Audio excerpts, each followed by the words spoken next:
Assalamualaikum warahmatullahi wabarakatuh. Waalaikumsalam warahmatullahi wabarakatuh. Yang saya hormati Bapak Ibu guru serta karyawan-karyawati SD Negeri Kramat 3. Pertama, marilah kita panjatkan puji syukur kehadirat Allah Subhanahu wa taala yang telah memberikan rahmat serta hidayahnya kepada kita semua sehingga kita dapat berkumpul di sini dalam acara berbagi ilmu tentang budaya positif yang saya dapat di pendidikan guru penggerak. Sebelum saya mulai, sebaiknya kita berdoa terlebih dahulu menurut keyakinan masing-masing. Saya pimpin, mohon maaf, berdoa mulai.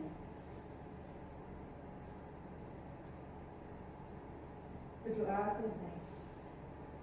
Kemudian saya ucapkan terima kasih untuk Bapak Ibu guru serta karyawan-karyawati sudah menyempatkan waktu untuk saya dalam acara berbagi ilmu tentang budaya positif. Atas waktunya saya ucapkan terima kasih Bapak Ibu guru.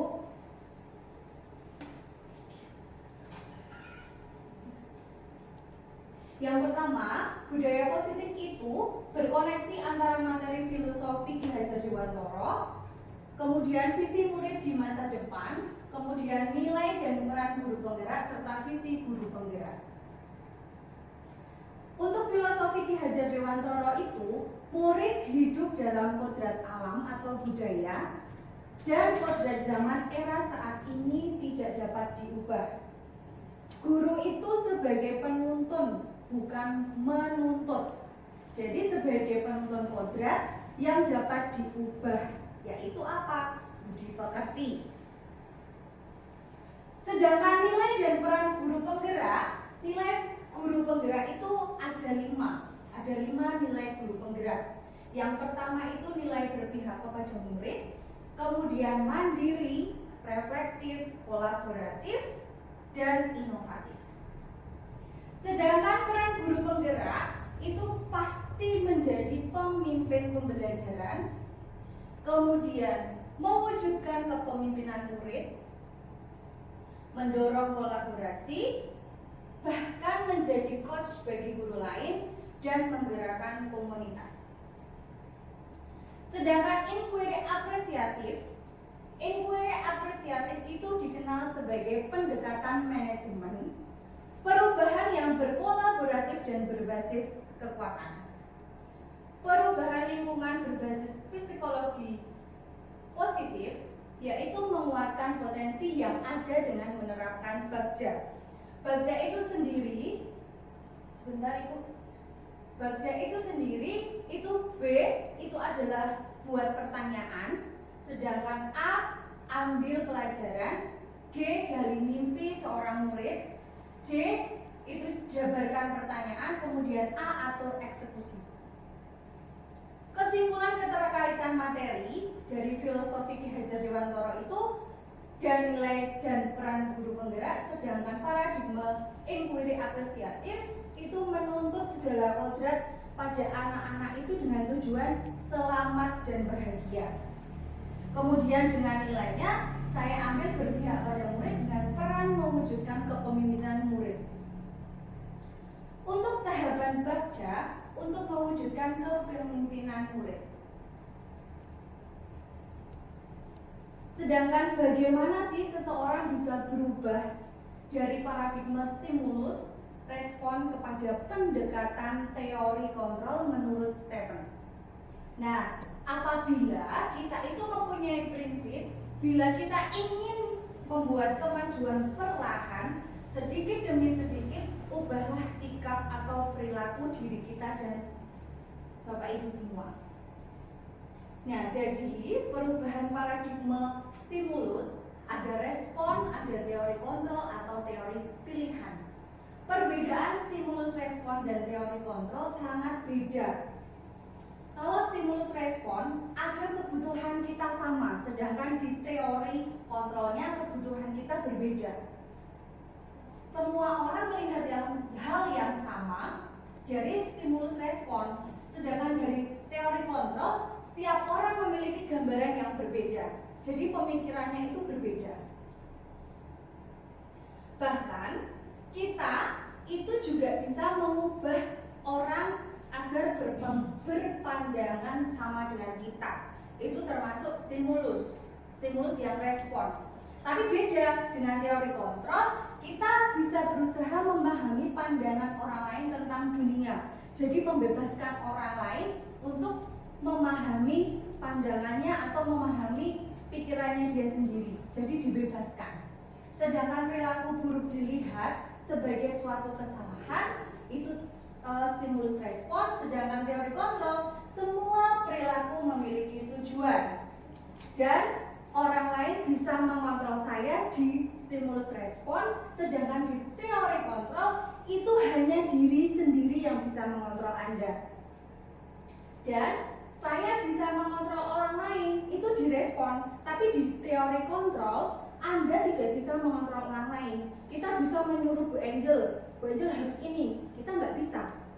Bedanya di situ. Dan untuk pemaksaan ada pada saat bujukan gagal. Jadi ketika stimulus respon itu bujukan gagal, kita memaksa biar menjadi lebih baik lagi. Beda dengan teori kontrol, kolaborasi dan menciptakan pilihan-pilihan baru jelasnya. Nah, untuk makna disiplin itu sendiri dari bahasa Latin itu artinya belajar. Disiplin diri membuat orang menggali potensi menuju sebuah tujuan. Namun dalam budaya kita, makna kata disiplin telah berubah menjadi sesuatu yang dilakukan seseorang pada orang lain untuk mendapat kepatuhan. Nah, kecenderungan umumnya menghubungkan kata disiplin dengan ketidaknyamanan, bukan dengan apa yang kita hargai, bukan apa yang pencapaian suatu tujuan yang mulia. Nah, menurut Ki Hajar Dewantoro, Bapak pendidikan kita, menyatakan di mana ada kemerdekaan, disitulah harus ada disiplin yang kuat. Sebab jikalau kita tidak cakap atau melakukan self-disiplin, wajiblah penguasa lain mendisiplinkan diri kita. Jadi kalau kita nggak bisa mendisiplinkan orang lain, berarti diri kita harus didisiplinkan dulu. Dan peraturan demikian itulah harus ada di dalam suasana yang merdeka. Nilai-nilai kebajikan universal, nilai-nilai kebajikan adalah sifat-sifat manusia yang merupakan tujuan mulia yang ingin dicapai setiap individu. Sedangkan nilai-nilai tersebut universal dan lintas bahasa, suku, bangsa, agama maupun latar belakang. Yang pertama, jelas setiap perilaku atau perbuatan memiliki suatu tujuan. Kemudian yang kedua, kita mengaitkan nilai-nilai kebajikan yang diyakini oleh seseorang. Kemudian yang ketiga, tentunya nilai-nilai kebajikan itu pasti di setiap anak Indonesia kita kenal sebagai profil pelajar Pancasila.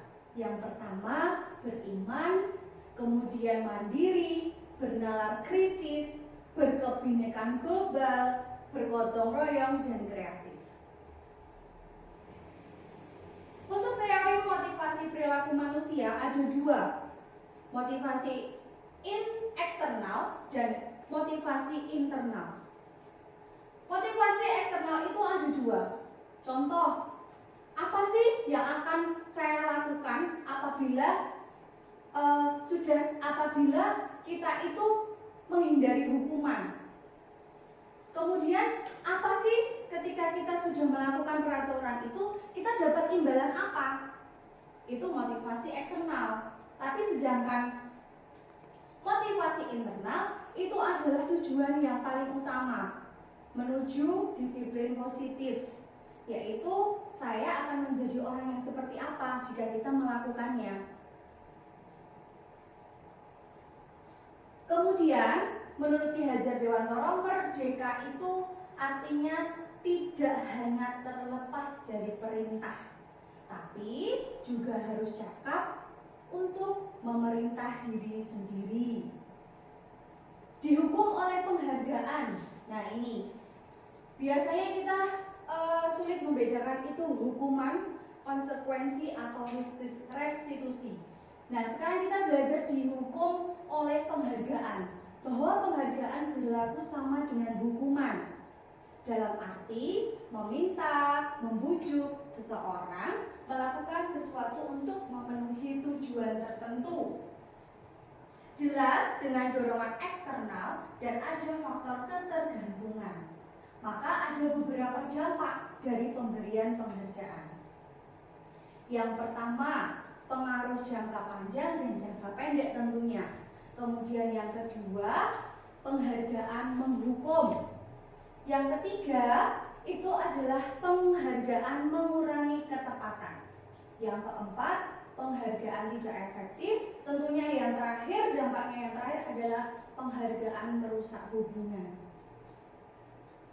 Kemudian untuk perbedaan hukuman dan konsekuensi. Perbedaannya hukuman dan konsekuensi. Hukuman itu adalah sesuatu yang menyakitkan. Yang menyakitkan harus terjadi. Tapi kalau konsekuensi sesuatu yang terjadi harus terjadi. Nah, sedangkan hukuman membuat anak itu sakit fisik maupun hati dalam jangka waktu lama. Sedangkan konsekuensi membuat anak itu merasa tidak nyaman dalam jangka waktu pendek. Nah, sedangkan hukuman, anak itu pasti cenderung membenci kedisiplinan.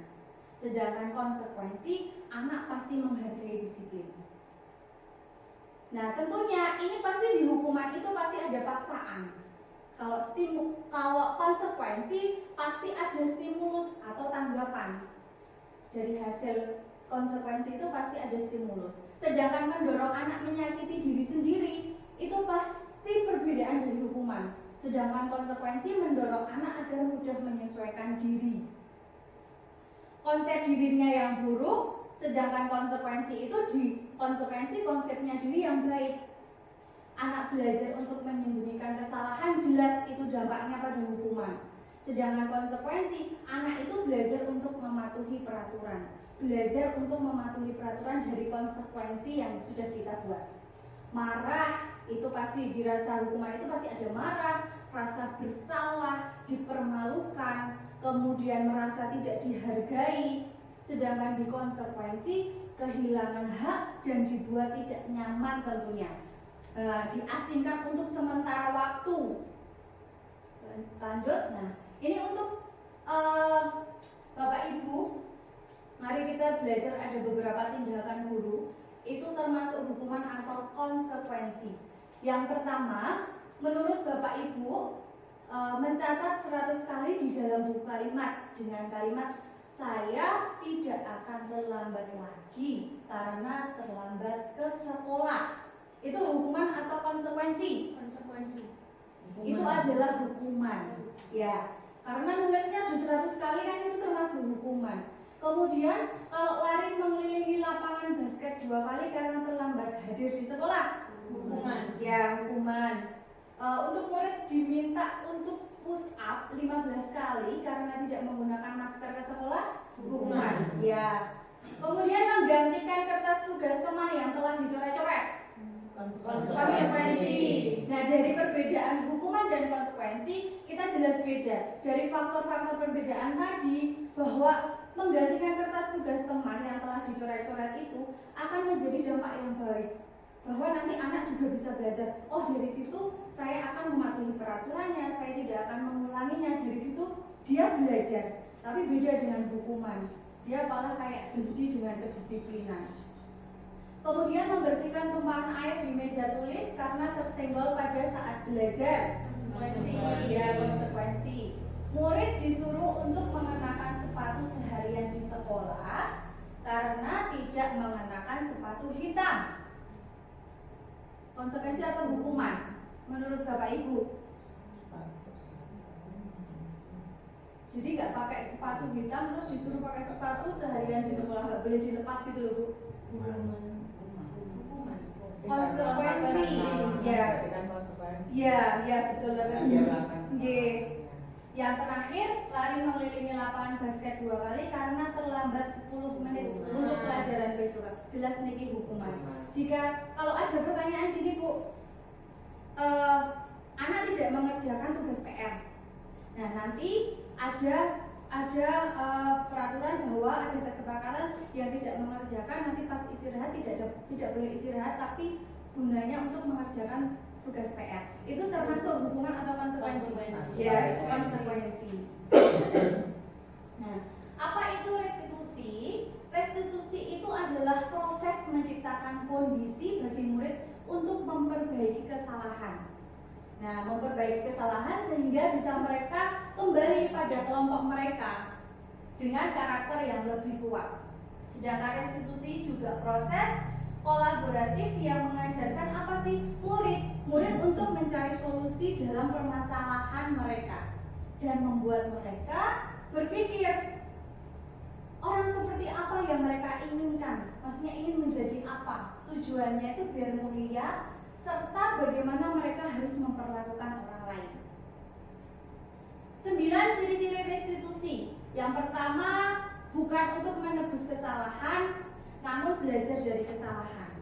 Kemudian yang kedua, memperbaiki hubungan. Kemudian yang ketiga, tawaran bukan paksaan. Kemudian yang keempat, restitusi menuntun untuk melihat ke dalam diri.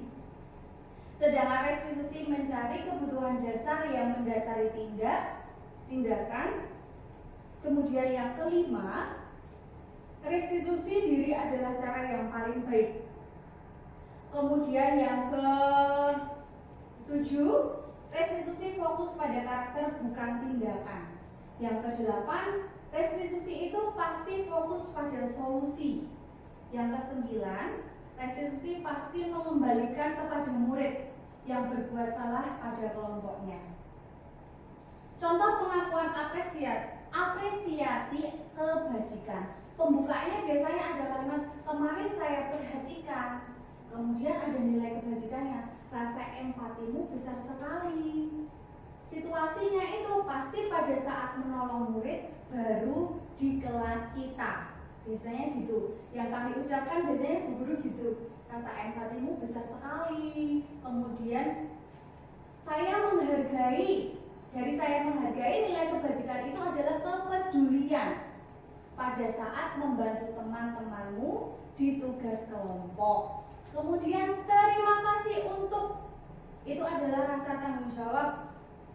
Bapak Ibu juga sering sekali ketika kita ditolong atau minta tolong, biasanya kita sering mengucapkan terima kasih.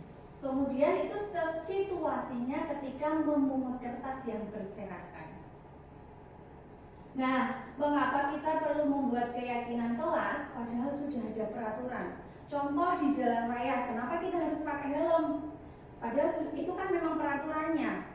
Kemudian mengapa kita harus memiliki peraturan yang datang tepat waktu? Itu termasuk peraturan. Nah, tapi dengan tujuan membuat keyakinan kelas itu adalah untuk mendukung motivasi intrinsik kembali ke nilai-nilai atau keyakinan lebih menggerakkan seseorang dibandingkan mengikuti serangkaian peraturan-peraturan. Nah, kemudian di budaya positif pasti lingkungannya itu akan positif. Lingkungannya positif, terus adanya keyakinan kelas. Jadi setiap kelas itu kalau bisa membuat keyakinan kelas seperti masuknya tepatnya habis istirahat jam berapa, kemudian tidak boleh terlambatnya apa, kemudian tugasnya harus dikerjakan seperti apa, kemudian peraturan kelas, keyakinan kelas dan peraturan kelas. Peraturan dan keyakinan kelas, peraturan itu maksudnya selalu dikembalikan buku ke tempatnya, seperti di kelas kan ada buku-buku paket. Nah, itu adalah bentuk tanggung jawab. Keyakinannya itu tanggung jawab. Kemudian dilarang mengganggu orang lain, itu maksudnya apa? Ya kita harus menghormati teman yang ada di kelas. Hadir di sekolah 15 menit sebelum pembelajaran dimulai. Itu adalah komitmen yang sudah disepakati. Dilarang melakukan kekerasan dengan keyakinan apa? Keselamatan. Seperti gunakan masker bergantian atau menunggu giliran. Dilarang menggunakan narkoba, jangan berlari di kelas atau koridor, itu adalah peraturan. Nah, keyakinannya itu kalau pakai narkoba kan pasti berkaitan dengan kesehatan. Kemudian bergantian adalah menghormati atau bersabar. Gunakan masker, jelas tentang kesehatan. Kemudian jangan berlari di kelas atau koridor, itu termasuk keselamatan atau keamanan. Kebutuhan dasar manusia itu ada 5. Jadi setiap tindakan manusia perlu kebutuhan dasar. Ada kebutuhan untuk bertahan hidup, itu adalah contohnya kebutuhan makanan, kesehatan, cinta dan kasih sayang, ya yang ingin disayang, ya pengen diterima sama orang lain. Kebebasan, ya bebas pengen mandiri untuk menentukan arah hidupnya. Kemudian yang nomor 4, kesenangan seperti pengen bermain, pengen tertawa. Untuk kekuasaannya itu ya bagaimana dia menguasai untuk masa depannya. 5 posisi kontrol itu ada penghukum, pembuat orang merasa bersalah, teman, pemantau, dan manajer. Nah, itu dari beberapa kalimat itu beda. Berceramah dan mengatakan seharusnya ibu kecewa, kamu sudah membuat kegaduhan di kelas. Itu kayak membuat merasa bersalah. Kemudian ada lagi sebagai teman, apa sih alasan kamu? Kamu sudah menyakiti temanmu. Kemudian ada lagi sebagai manajer, itu adalah mengajukan berbagai pertanyaan-pertanyaan untuk mengambil kesimpulan apa yang sudah dia lakukan. Jadi beberapa posisi kontrol itu harus kita gunakan saat saat mengatasi anak-anak kita dalam menghadapi masalah. Ketika ya kemarin saya ambilnya tentang bullying, karena Anissa itu juga sempat kan suka pakai masker. Anissa itu suka pakai masker. Kenapa kok suka pakai masker? Ternyata diejek temannya seperti giginya seperti jerapah. Jadi dia malu. Nah, saya ambil di situ sebagai teman kemarin. Lanjut Ibu. Untuk segitiga restitusi itu proses kolaboratif menurut Gosen. Nah, segitiga restitusi itu ada 3: menstabilkan identitas, validasi tindakan yang salah, dan menanyakan keyakinan. Lanjut. Menstabilkan identitas itu adalah bagaimana kita membuat anak itu merasa gagal karena berbuat salah menjadi positif terhadap dirinya. Contohnya dengan berkata berbuat salah itu hal yang manusiawi, tapi nanti kita embel-embelnya kata-katanya seperti tetap menyalahkan, tapi pada dasarnya kita stabilkan identitasnya dulu biar dia tidak merasa salah dulu. Lanjut. Untuk validasi kebutuhan, membantu murid mengenali kebutuhan dasar yang ingin dipenuhi ketika melakukan kesalahan itu. Contoh dengan berkata, apa yang penting bagi kamu sampai kamu itu mengambil barang temannya. Kemudian kamu bisa saja kan melakukan hal yang lebih buruk, tapi kamu tidak melakukannya. Kemudian lanjut, menanyakan keyakinan. Anak melihat kesalahan dihubungkan dengan norma sosial dan nilai-nilai yang mendasari manusia yang berinteraksi dengan orang lain. Contoh dengan berkata, apa nilai yang kita percaya? Atau kan bukannya kita sudah membuat kesepakatan di kelas? Apakah kamu lupa dengan kesepakatan yang ada di kelasmu? Seperti itu cara menanyakan keyakinan. Kemudian, lanjut. Terima kasih, materi hari ini sudah selesai. Saya ucapkan terima kasih sebesar-besarnya atas waktunya. Saya pribadi, saya juga baru belajar dari pendidikan guru penggerak. Saya disuruh untuk berbagi ilmu, tapi saya mohon maaf saya belum bisa menjabarkan terlalu banyak karena juga saya baru berproses untuk belajar. Mohon maaf sekali lagi jika ada salah kata. Wassalamualaikum warahmatullahi wabarakatuh. Waalaikumsalam. Fokus Pak. Mbak, rumah tengah-tengah ini juga ini. Oke anak-anak, selamat siang. Siap.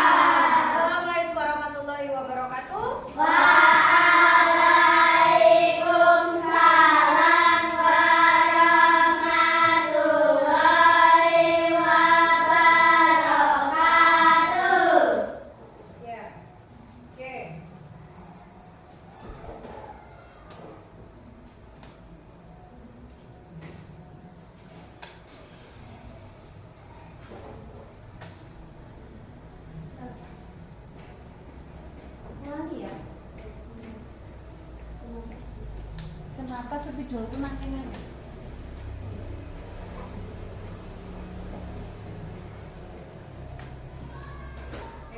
Assalamualaikum warahmatullahi wabarakatuh.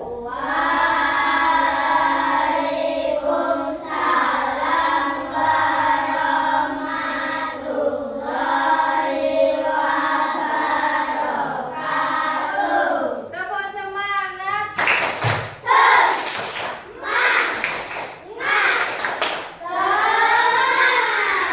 Gimana hari ini? Semangat?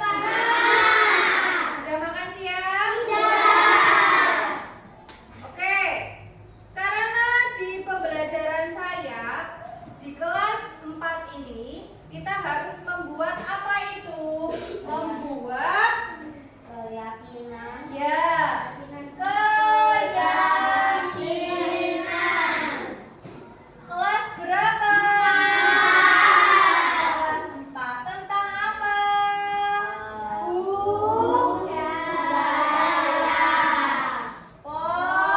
Positif. Ya, tentang budaya positif.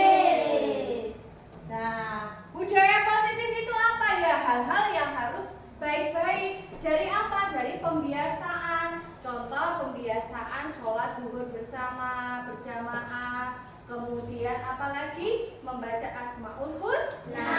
Kemudian ada apa lagi? Membaca surat-surat pendek. Kemudian setiap pagi pada pembiasaan apa di halaman sekolah?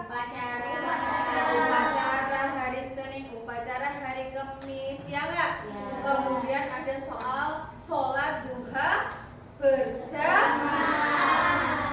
Kemudian ada ekstra-ekstra, ada senam. Nah, itu adalah apa? Untuk apa? Untuk membentuk karakter kamu. Ya, menuju apa? Menuju budaya yang positif. Tapi di kelas 4 kita ini, kita harus apa? Harus mewujudkan budaya positif di kelas dengan cara membuat keyakinan kelas. Keyakinan kelas itu maksudnya kamu membuat peraturan. Keyakinan ini saya diyakini kamu itu apa di dalam kelas. Sing kudu dipatuhi, sing kudu dilaksanakan. Ya. Ketika kamu melanggar keyakinan kelas, berarti kamu tidak menaati peraturan atau tidak menaati keyakinan kelas 4. Keyakinan kelas 4 itu akan disetujui secara bersama-sama. Kalian setuju nggak? Kalau sih bersikap jujur. Nah, contohnya gitu. Jadi nanti anak-anak dari absen 1 sampai absen 21, nanti tak beli kertas masing-masing satu-satu. Tulislah kata-kata tentang keyakinan kelas, ya, yang berhubungan dengan kelas, yang berhubungan dengan peraturan yang harus dipatuhi. Tulisannya agak besar, ora cilik-cilik. Nganggo pulpen, pakai tulisnya yang besar, huruf kapital semua, biar bisa dibaca. Lalu kalau sudah, kalian boleh menempelkan ke papan tulis. Paham anak-anak? Paham. Oke, jika sudah paham, ibu akan membagikan kertas yang harus kamu tulis. Oke.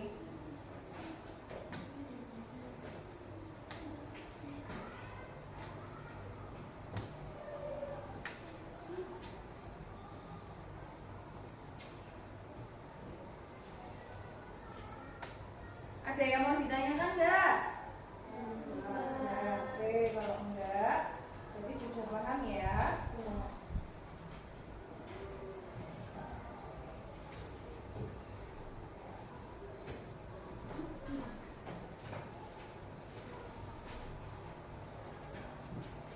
Bukunya kamu mana yang buat ini dulu? Ini dikembalikan. Dan tetap lengket.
Sudah dapat semua kertasnya?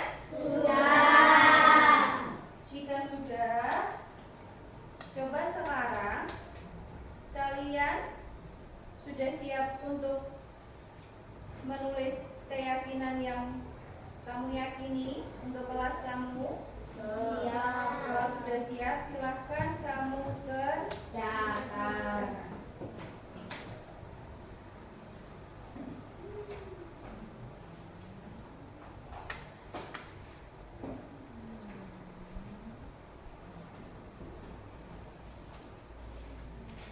Peraturan apa yang harus kamu buat? Keyakinan. Keyakinan itu kayak boleh terserah. Kamu tuh harus apa sama temanmu di kelas tuh? Kamu harus apa? Kemudian di kelas tuh kamu harus bagaimana? Ya kamu ciptakan keyakinan itu.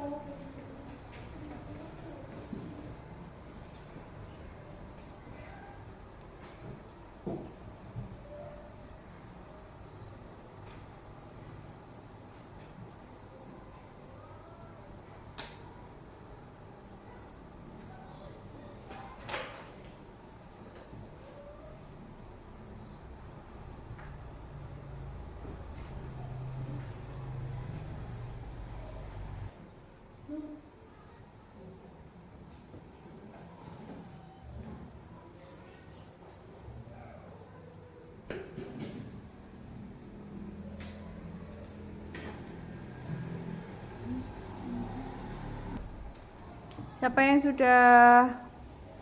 Oke.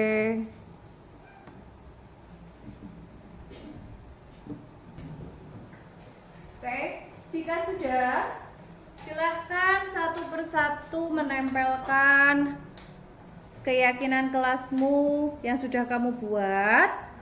Ya, dari satu persatu boleh, dari dua-dua boleh.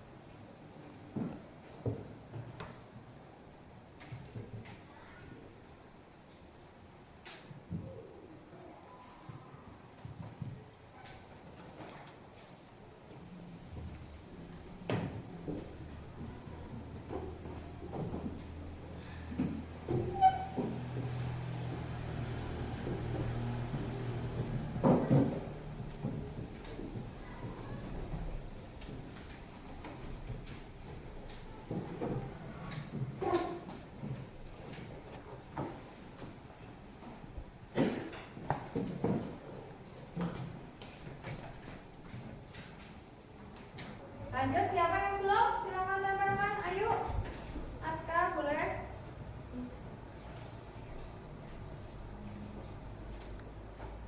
Ya. Lanjut. Boleh bareng-bareng boleh.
menghormati.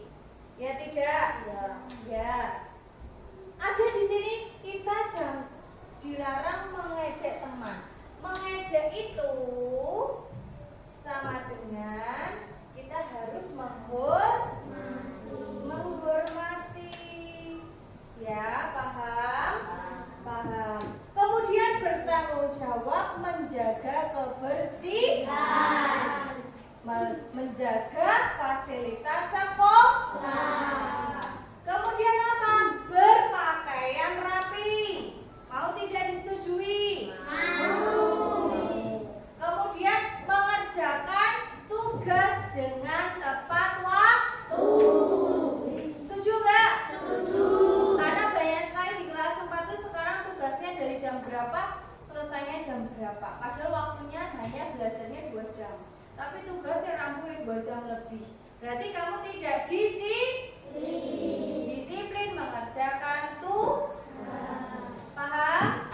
Ya, nanti kita buat. Nanti salah satu teman atau kita belajar, nanti kita bikin poster yang berisikan tentang keyakinan kelas 4 yang sudah kalian buat. Oke? Jika sudah, nanti kita tempelkan di dalam kelas. Ya, oke. Terima kasih untuk hari ini. Tepuk tangan.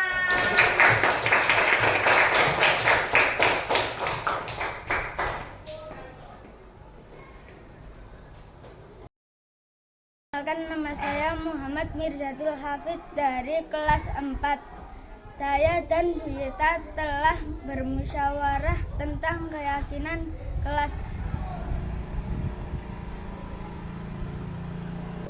Saya merasa senang dan paham tentang keyakinan kelas yang saya patuhi. Terima kasih Bu Yeta. Assalamualaikum warahmatullahi wabarakatuh. Perkenalkan, nama saya Novi Maisaroh, rekan guru penggerak Yuyeta Febriardi Raheditya. Dalam kehidupan sehari-hari, peserta didik tumbuh dan berkembang melalui pembelajaran dan pengalaman yang dialaminya. Setiap hari mereka belajar, baik materi pelajaran dan materi yang di luar pelajaran. Dalam kehidupan sehari-hari, tidak jarang peserta didik melakukan kesalahan atas hal yang belum mereka pahami. Di sini, Bu Yeta nampak mengambil peran untuk selalu mendampingi setiap proses belajar peserta didik. Ketika peserta didik ada yang melakukan kesalahan, Bu Yeta dengan sabar dan cara yang baik memberikan nasihat dan bimbingan, memberitahu bahwa itu adalah sesuatu yang salah dan memberitahu pula bagaimana seharusnya sesuatu itu dilakukan dengan cara yang baik. Hal itu kemudian menjadi kebiasaan dan menjadi budaya positif yang tercipta di lingkungan sekolah, bahwa setiap anak harus selalu semangat belajar, berani melakukan sesuatu, tidak takut salah, dan ketika mereka melakukan kesalahan, mereka berani untuk mengakui, meminta maaf, memperbaiki, dan tidak mengulanginya lagi. Demikian, terima kasih. Wassalamualaikum warahmatullahi wabarakatuh.